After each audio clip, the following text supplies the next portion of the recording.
आज हम क्यों किसी वजह से एक हरबा, दूसरा तारीखी हरबा और 9 मई करने और करवाने वालों के जो मकाफात अमल है उसको पीछे क्यों धकेल रहे हैं? ये सवाल बनता है। क्या हम किसी खुदा ना खास्ता किसी और 9 मई के सहने का इंतजार कर रहे हैं? कहा जाता है कि जुडिशल कमीशन बना दिया जाए।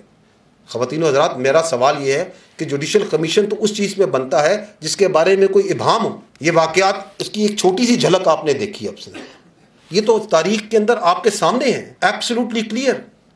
ये भी क्लियर है कि किस तरीके से वरगलाया गया, कैसे ज़हनसाजी की गई, कैसे अहदाफ दिखाए गए, कैसे निकाला गया, कैसे किया गया।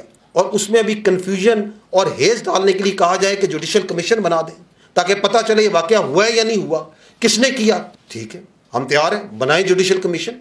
लेकिन अगर जुडिशल कमीशन बनाना है तो फिर इस पूरे वाक़े की तह तक जाए। वो जुडिशल कमीशन इस बात का भी अहाता करे कि 2014 का धरना, उसके मकासद क्या थे। वो इस बात का भी अहाता करे कि पार्लियामेंट पे हमला कैसे हुआ और कैसे कराया गया। वो पीटीवी पर हमले का भी अहाता करे, किस तरह लोगों को हिम्मत दी गई, किस तरह लोगों में ये अंसर डाला गया कि आप रियासत के खिलाफ खड़े हों, पासपोर्ट जलाएं, सिविल डिसोबीडियंस करें, बिजली के बिल जलाएं। किस तरह 2016 में केपीके के रिसोर्स से सरकारी वसाइल के साथ दारुल खिलाफा पे धावा बोला गया। 2022 में दोबारा इस्लामाबाद पे धावा बोला गया। वो जुडिशल कमीशन इस बात का भी अहाता करे। वो ये भी देखे कि कैसे IMF को खतूत लिखे गए, बाहर लॉबिंग की गई फर्मों के जरिए कि पाकिस्तान को दिवालिया होने दिया जाए, इसको कर्जा ना दिया जाए। इस बात का भी अहाता करें।